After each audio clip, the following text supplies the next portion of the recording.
My wife shouted, "I should have married Chris. He's a real man." I murmured, "You're free to try." Then I sent Chris a screenshot of her outburst. His response made her lock herself in the bathroom. I'm Jake, 31, and was washing dishes when my wife, Tessa, 29, yelled this during another argument about finances. We'd been married 4 years. The backstory?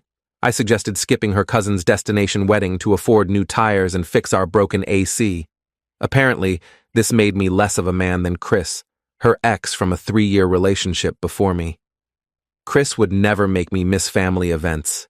He actually took care of his partner. God, I should have married him. He's a real man. I turned off the faucet, dried my hands deliberately, looked at her, and murmured, "You're free to try." She scoffed. "What?" "You can still marry Chris." "I won't stop you." Before she could reply, I did something impulsive. I grabbed a screenshot from our doorbell camera which had captured her entire rant with audio and texted it to Chris. "Your ex says she wishes she'd married you." You in? Tessa was still going on about how Chris bought his girlfriend a Tesla when my phone pinged. Chris texted back, "Lol, is this for real?" Dude, I dumped her after she maxed out 3 of my credit cards and called my mom stingy. Tell her I'm good. Oh, and that Tesla she's obsessed with. It's a 2015 Honda Civic. Tessa's always lived in a dream world. Good luck with that chaos. I showed Tessa the screen. She read it once, then again. Her face went from flushed to pale. She bolted to the bathroom, locked the door, and I heard her sobbing and dialing someone. 20 minutes later, she emerged, grabbed her purse, and left without a word. That was 3 days ago, and that's when the real drama kicked off. Update 1. Tessa didn't come home for 2 days, crashing at her sister Simone's. But she wasn't just sulking, she was scheming. First, she posted a gem on Facebook. Sometimes, you don't see you're in a toxic relationship until your partner reveals their true colors with petty, spiteful actions. Texting my ex to shame me? That's a new low. Exploring my options. Her mom, Darlene, commented instantly, "Sweetie, come home. You don't deserve this." Her dad, Frank, "That guy was never good enough for you." But public posts invite truth.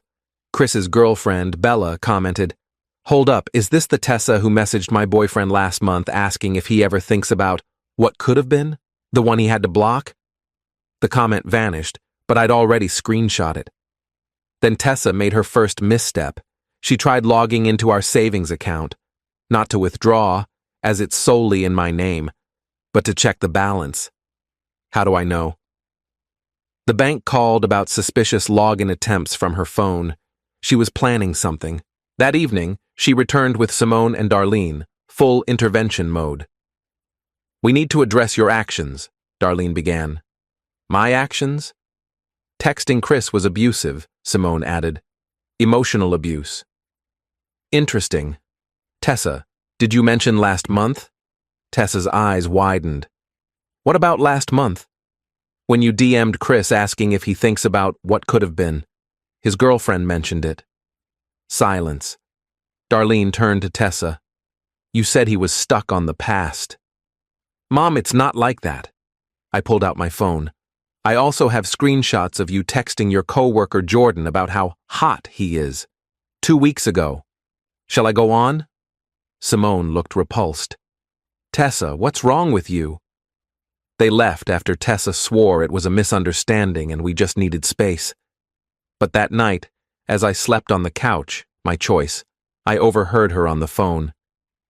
"I need $5,000, just until I sort things out. No, I can't ask him. Please, Daddy." Frank said no. She slammed her phone down. Update 2. Yesterday, Tessa went full entitlement.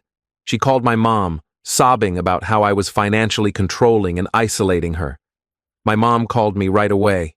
"Jake, Tessa says you're blocking her from money." "Mom, she has her own checking account with her paychecks. She wants my savings from before we married. She didn't mention that, or that she's texting her ex and calling her coworker hot." "Exactly." "Want me to handle it?" Do what you think's right, Mom. My mom called Tessa back and, from what I heard, said, Dear, I raised my son to respect his partner, but not to be a pushover. Stop lying to me, or I'll tell everyone about the $200 you took from my purse at Christmas and never returned. Tessa came home fuming, accusing me of turning everyone against her. Everyone? I've only talked to you and showed you Chris's text. You lied to your mom. I told her the truth. You're mad your lies failed. Then she dropped a bombshell. I want a divorce and I want half of everything. Okay. That's it? Yeah, file the papers. She expected me to beg or fight. Instead, I started Googling divorce lawyers right in front of her. You're not even going to try to save this? She shrieked. Save a marriage where you wish you'd married someone else and text other guys? I'm good. She grabbed her phone and called someone. Daddy, he's giving up on us. He's not fighting for our marriage. I heard Frank sigh. Tessa, you told him you wished you'd married someone else. Why should he fight for you to keep treating him like trash? She hung up on her own dad. Update 3. Tessa leaned hard into the victim role this week. She posted on Instagram about facing tough times and needing support and prayers, setting up a Venmo with the caption, Rebuilding After Betrayal. Someone sent her $20, Chris, with the note, For therapy. You need it. She blocked him everywhere and had a breakdown. Then came workplace drama. We work at different companies, but she'd been telling her coworkers I was abusive and controlling. One, Destiny, messaged me on LinkedIn.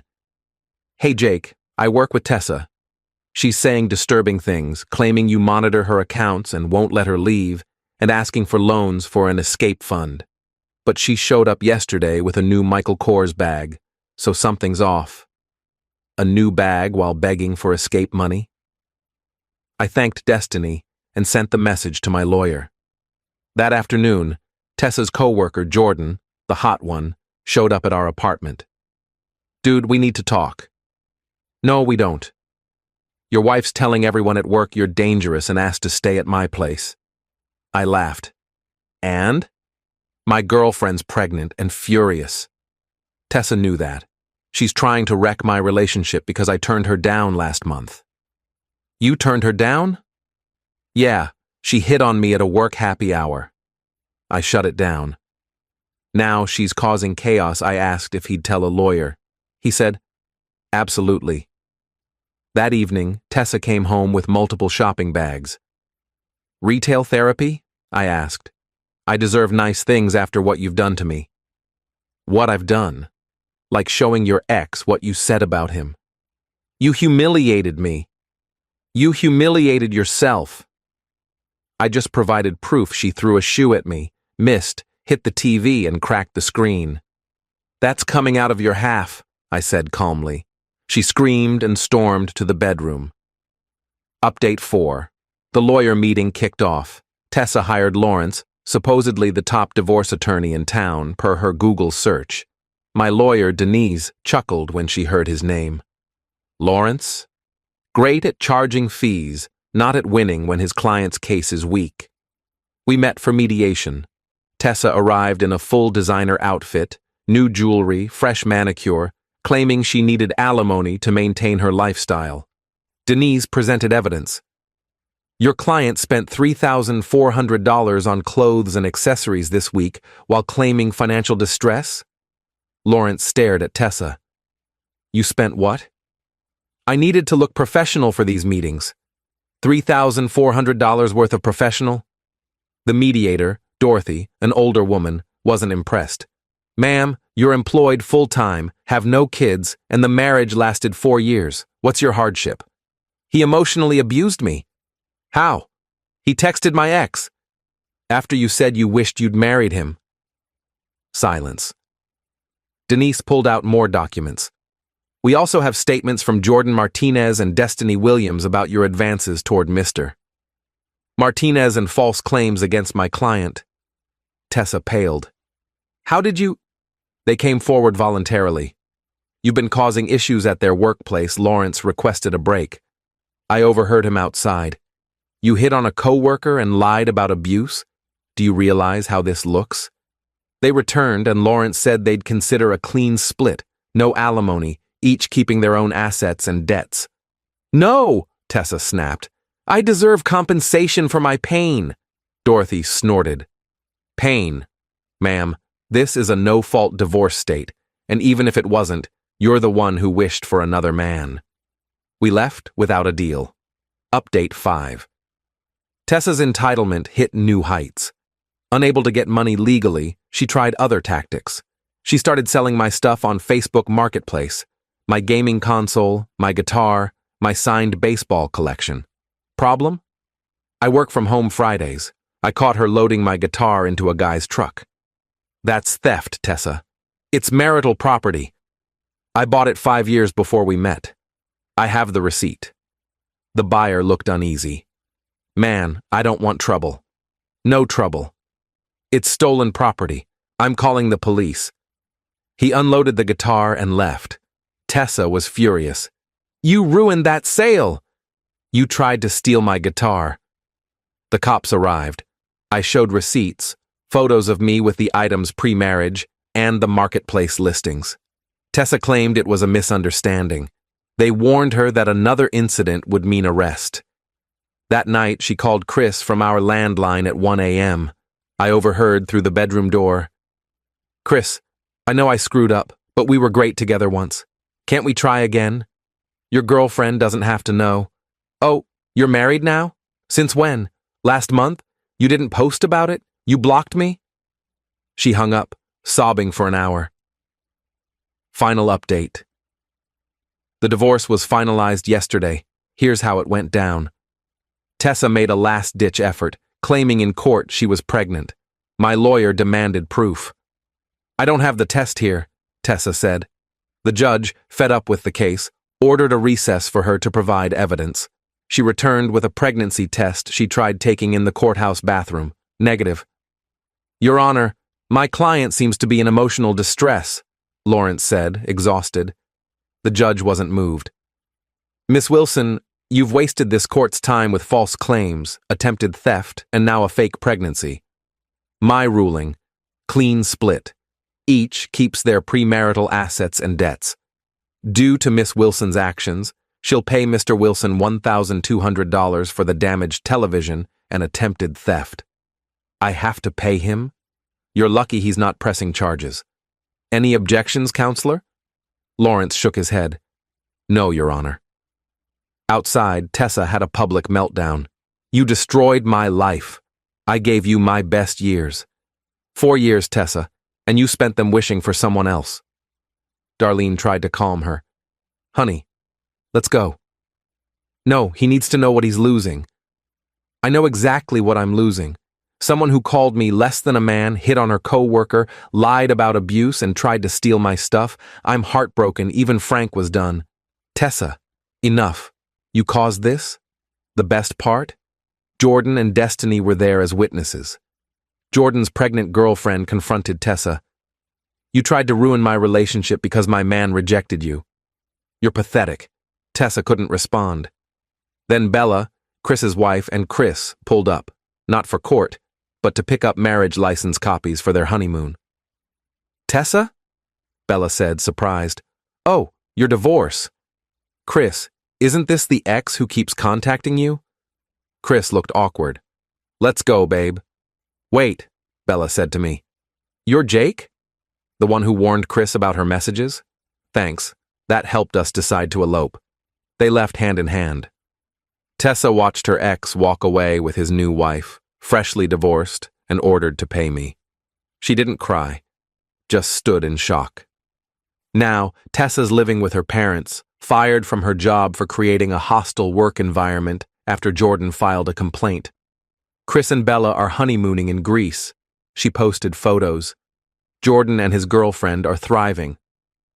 I kept the apartment, my belongings, and my peace of mind. Last week I ran into Simone at a coffee shop. She apologized for siding with Tessa initially. She's my sister, but she's always been like this, chasing what others have, never valuing what's hers. You're better off, I know. She's still obsessing over Chris, showing us his wedding photos, saying, that should have been me. But she had her shot with him. And you, yeah, but Tessa doesn't want what she has. She wants what's out of reach. Always has yesterday, an unknown number texted, Jake, I'm sorry. Can we talk? I replied, no, and blocked it. I'm doing well. Started therapy to process this healthily, unlike spending $3,400 on clothes. Joined a hiking club. Even had a date with Carmen, who laughed at this story and said, at least my ex only stole my Netflix password. To those asking if I regret texting Chris, not at all. He deserved to know his ex was fixated on him, and his response shattered her delusions instantly. The irony? If Tessa had been honest about her unhappiness instead of cruel, we could have parted amicably. Instead, she lost everything chasing a fantasy that was never real. At least she's got her designer bags for company. Edit. Stop asking for Tessa's Instagram. Let her move on in peace. Edit 2. Yes, Chris and Bella married that quickly. They'd been together 2 years, and Tessa's harassment pushed them to elope. Edit 3. No, I'm not serious with Carmen yet. It was one date. I'm taking time to heal properly.